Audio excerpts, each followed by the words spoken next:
சாணக்கியா நேயர்களுக்கு வணக்கம். சனாதன உலகத்தின் உண்மைகளை அறியலாம். சனாதனம் என்றால் என்ன? சனாதன தர்மம் என்றால் என்ன? ஹிந்துத்வா என்றால் என்ன? நாம இந்த 3 கான்செப்டையும் இந்த பதிவுல பார்க்க போறோம். முதல்ல சனாதனம்னா என்ன அப்படின்ட்டு பகவத்கீதையில என்ன சொல்லப்பட்டிருக்கு அப்படிங்கிறத நாம தெரிஞ்சுக்கிட போறோம். அதாவது இந்த சனாதனம், சனாதன தர்மம் இதெல்லாம் பகவத்கீதையில எப்படி சொல்லப்பட்டிருக்கு, இந்த வார்த்தைக்கான என்ன அர்த்தம், எந்த கான்டெக்ஸ்ட்ல சொல்லப்பட்டிருக்கு அப்படிங்கிறதையும் பார்த்துட்டு, இதை ஹிந்துத்வாவோட நாம எப்படி ரிலேட் பண்ணுறோம் அப்படிங்கிறதையும் நாம பார்க்குறோம். சனாதனஹ அப்படிங்கிறது ஒரு சமஸ்கிருத சொல். இது நமக்கு சனாதனம் அப்படின்ட்டு நாம தமிழ்ல சொல்றோம். சனாதனத்தோட அர்த்தம் என்ன அப்படின்னா, நிலைத்து நிற்பது, அழிக்க முடியாதது, அழியாதது, முடிவில்லாதது என்றெல்லாம் பொருள் சனாதனம் என்பதற்கு.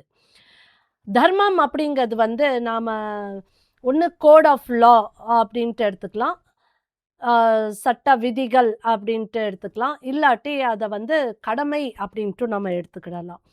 அப்போ தர்மம் அப்படின்னா ரைட்டியஸ் லிவிங் அப்படிங்கிறதுக்கான ஒரு தாத்பரியம் உண்டு. அதாவது நாம் சட்டம் அப்படின்னு சொல்லிட்டாலே அதில் எல்லாமே நல்லதான் அடங்கும்.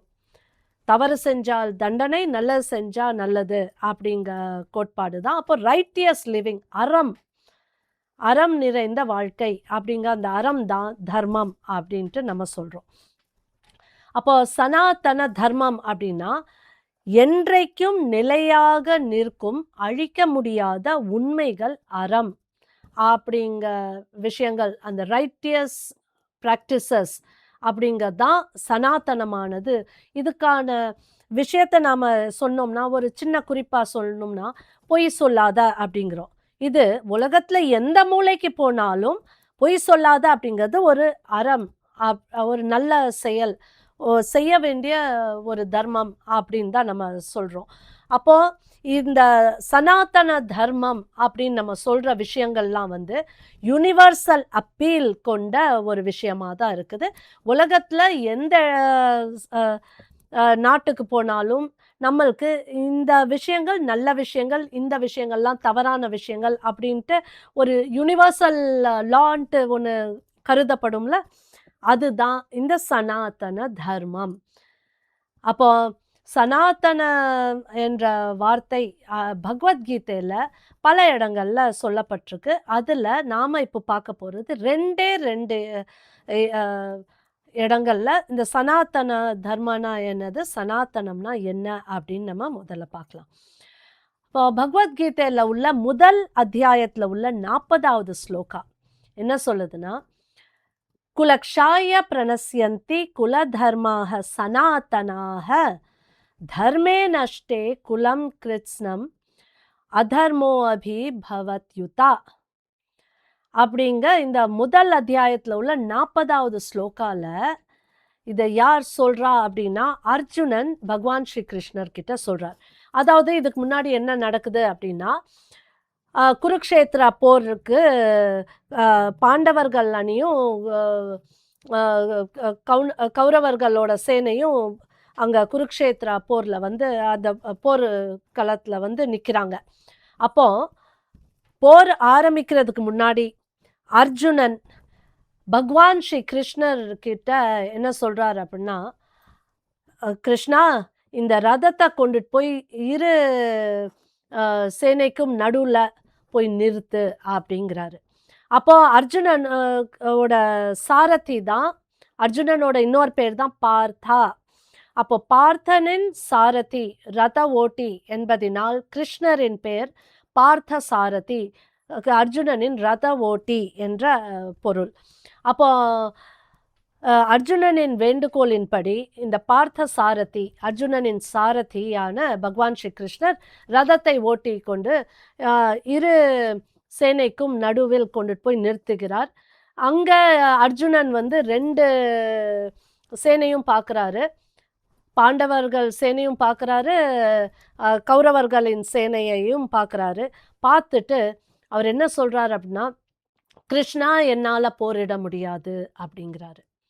அப்போ இந்த அதுக்கான காரணத்தையும் அவர் சொல்றாரு. அவரு பல காரணங்கள எடுத்து வைக்கிறார்.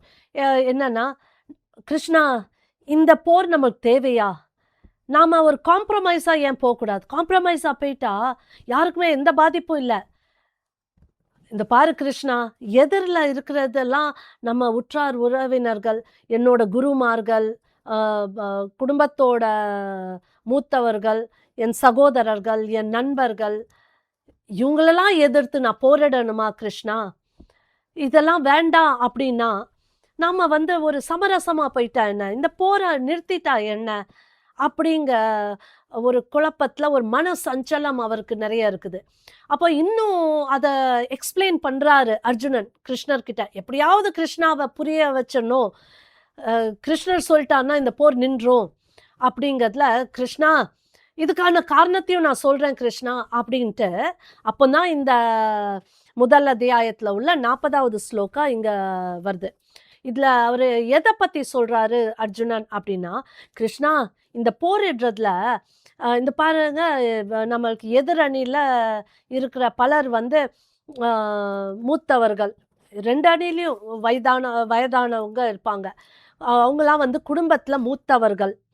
அப்போ ஒரு குடும்பத்தோட நலத்துக்கும், ஒரு குடும்பத்த ஒருங்கிணைச்சு நல்வழி காட்டி செல்வதற்கும் பெரியவர்கள், மூத்தவர்களோட அ வழிகாட்டுதல் ரொம்ப முக்கியமான ஒண்ணு. ஏன்னா, இந்த வயதில் பெரியவங்களுக்கு தான் வாழ்க்கை அனுபவமும், வரலாற்று அ விஷயங்களையும், தகவல்களையும், குடும்பத்தோட பாரம்பரியமும், சமுதாயத்தின் நம்பிக்கையும், என்னென்னலாம் நடந்திருக்கு அப்படிங்க விஷயங்கள்லாம் பல விஷயங்கள் நம்ம சடங்கு, சம்பிரதாயங்கள், பாரம்பரியம் எல்லாமே அவங்களுக்கு தெரிஞ்சிருக்கும். அப்போ இந்த மூத்தவர்கள் ஒரு குடும்பத்துல இருந்தால் தான், அ குடும்பத்துல உள்ள இளையவர்களுக்கு இவங்க வந்து நல்வழிய காட்ட முடியும். சனாதனமான அந்த தர்மத்தை அ மக்களிடம், குடும்பத்தில் குடுக்க முடியும். இந்த போர்னால இந்த மூத்தவர்களுக்கு ஏதாவது உயிருக்கு ஆபத்தாயிட்டு, அவங்க இல்லாம போயிட்டாங்க அப்படின்னா, அந்த குடும்பத்துக்கு நல்வழி காட்டுறதுக்கு இந்த சனாதனமான தர்மத்தை சொல்லி தர்றதுக்கும், சம்பிரதாயங்கள், சடங்குகள், பாரம்பரியங்கள் காக்க முடியாமல், இது இதுதான் செய்யணும், இது செய்யக்கூடாது அப்படிங்க நல்லது கெட்டதை எடுத்து சொல்ல முடியாம அ போறதுக்கான வாய்ப்பு உண்டு. ஏன்னா, இந்த பெரியவர்கள் அந்த குடும்பத்தில் இல்ல. அப்போ நல்வழி காட்டுறதுக்கும், இதான் அறம் அப்படின்ட்டு எடுத்து சொல்றதுக்கும் ஆள் இல்லாத அந்த நேரத்தில், அந்த குடும்பம் வந்து தவறான வழியில போறதுக்கான வாய்ப்புண்டு. அதர்மத்தின் வழியில போறதுக்கான வாய்ப்புண்டு. அப்போ அங்க தர்மம் வந்து அழிஞ்சு போகும். அதர்மம் ஓங்கும். சரி, ஒரு குடும்பம் தானே நீங்க பார்த்தீங்கன்னா, ஒரு குடும்பம் அதர்மத்தின் வழியில போனா, அது சமுதாயத்த பாதிக்கும். அப்போ அந்த அ அதர்மம் குடும்பங்களில் அ அதிகரிச்சுச்சுன்னா, சமுதாயத்திலும் அதர்மம் அதிகரிக்கும். அப்போ அத வந்து நம்மளோட நாட்டையும் பாதிக்க வைக்கும். அப்படி நாடு பாதிக்கப்பட்டால், இவ்வளவு காலமா கட்டிக் காத்த அந்த பாரம்பரியம், சம்பிரதாயம், சடங்குகள், நம்பிக்கை, விதிமுறைகள் அ எல்லாமே வந்து நஷ்டமாயிரும். அழிஞ்சு போறதுக்கான வாய்ப்புண்டு.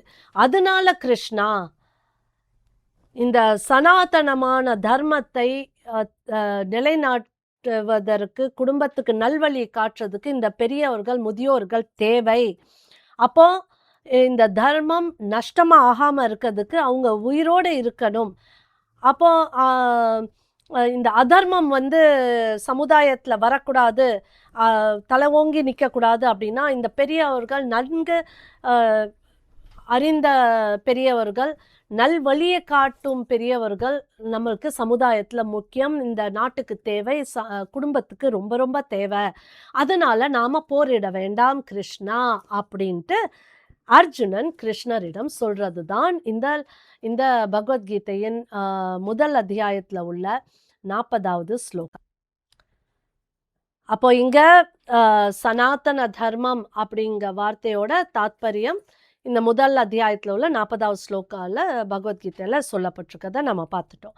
சரி, இப்போ இந்த முதல் அத்தியாயத்தோட தொடர்ச்சி தான் 2வது அத்தியாயம். இப்போ இங்க கிருஷ்ணர் அர்ஜுனனுக்கு உபதேசம் கொடுக்குறாரு. அப்போ நம்ம இப்போ பார்க்க போறது பகவத்கீதையில உள்ள 2வது அத்தியாயத்தில் உள்ள 24வது ஸ்லோகா. இப்போ பகவத்கீதையில உள்ள 2வது அத்தியாயத்தில் உள்ள 24வது ஸ்லோகா என்ன சொல்லுது அப்படின்னா, அச்சேத்யோயம் அதாயோயம் அக்லேதோ சோஷ்யே வச்ச நித்திய சர்வகத ஸ்தானுர் அச்சலோயம் சனாதனாஹ அப்படின்ட்டு.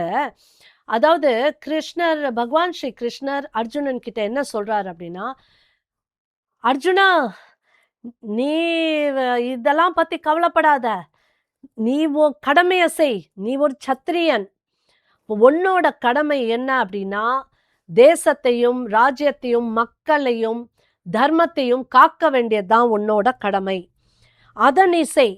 நீ யாரை எதிர்த்து போரிடுற அப்படின்னா, அங்க நிக்கிறவங்க எல்லாம் அதர்மத்தை சார்ந்த குரூப்ல நிக்கிறாங்க.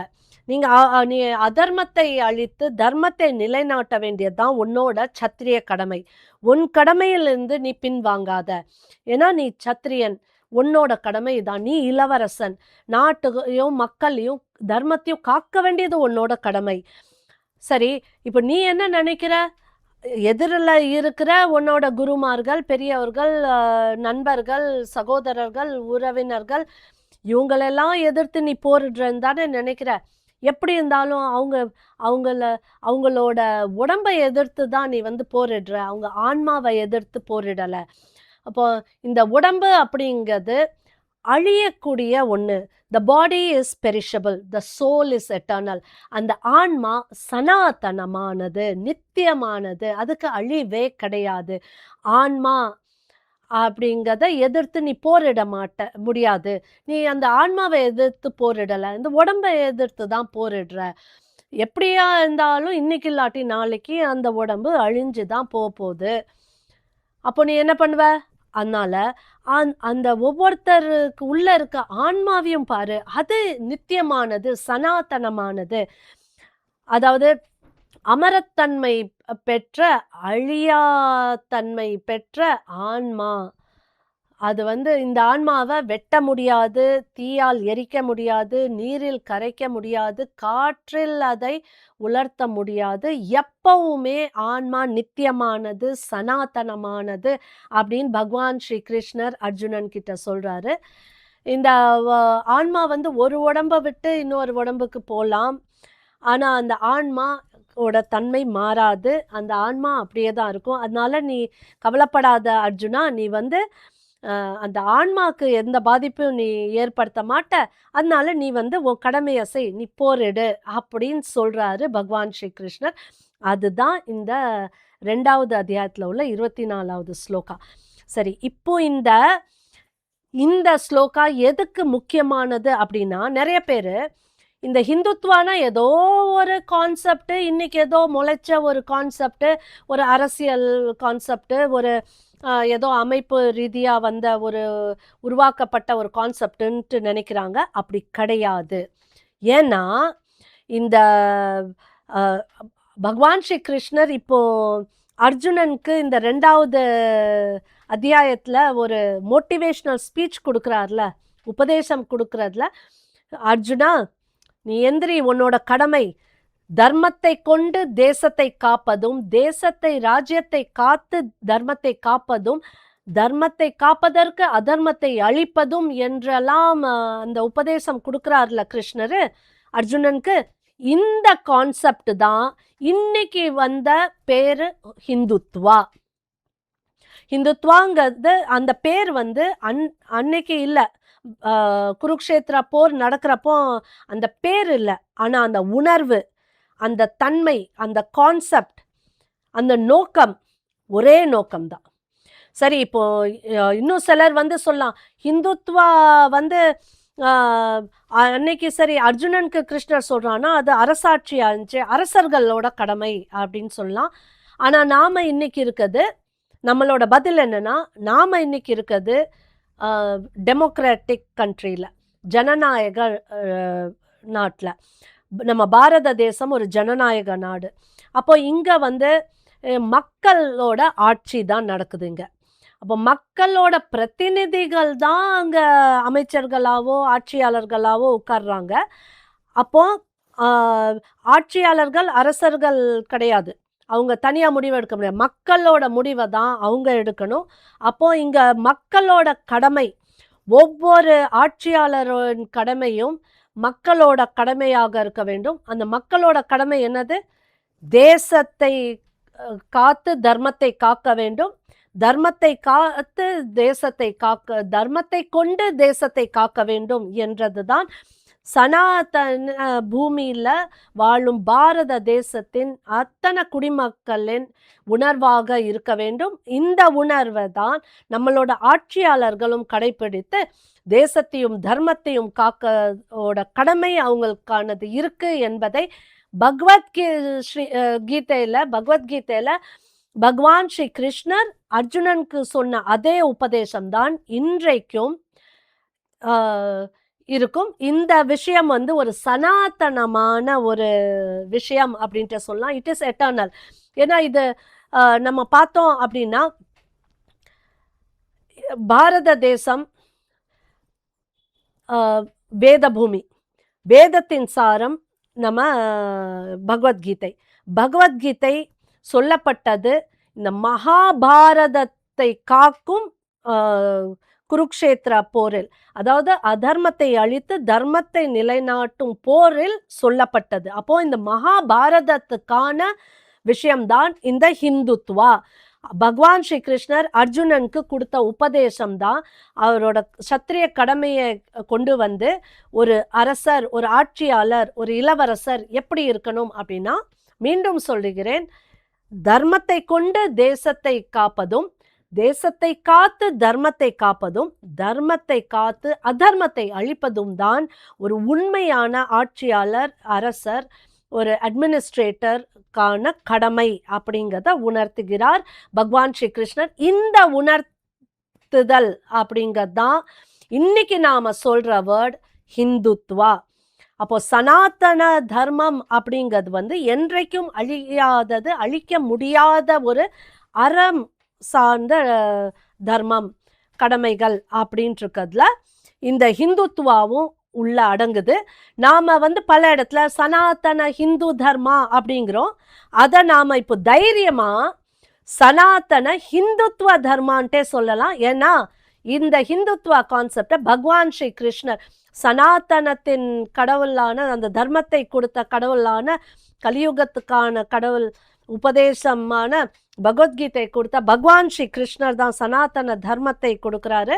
அப்போ அந்த தர்மத்திலையும் ஹிந்துத்வா, இன்னைக்கு நாம சொல்ற ஹிந்துத்வாங்க கான்செப்ட் அன்னைக்கே அவர் சொல்லியிருக்கனால நாம சனாதன ஹிந்துத்வ தர்மா அப்படின்ட்டு சொல்லலாம். அப்போ இது வந்து ஒவ்வொரு குடிமக்களுக்கும், பாரதிய குடிமக்களுக்கும் ஒரு உணர்வை தரும். நம்ம சனாதன தர்மத்தை மட்டும் காப்பதில்லாமல் இந்த தர்மம், தேசம் இதை காத்து மக்களோட நலத்துக்காக, பப்ளிக் வெல்ஃபேர்க்காக, சிட்டிசன்ஸ் வெல்பீயிங்காக, நாட்டோட ப்ராக்ரஸ்க்காக, ப்ராஸ்பெரிட்டிக்காக ரைட்டியஸ் வே ஆஃப் லிவிங்கை நாம் கொண்டுட்டு வரணும். இதுதான் நம்மளோட பாரதிய கலாச்சாரம், the civilization, the world's most oldest surviving civilization நம்ம பாரதிய நாகரிகம். இந்த நாகரிகம் சனாதன ஹிந்துத்துவ தர்மாவை அடிப்படையாக கொண்டது அப்படிங்கிறது தான்.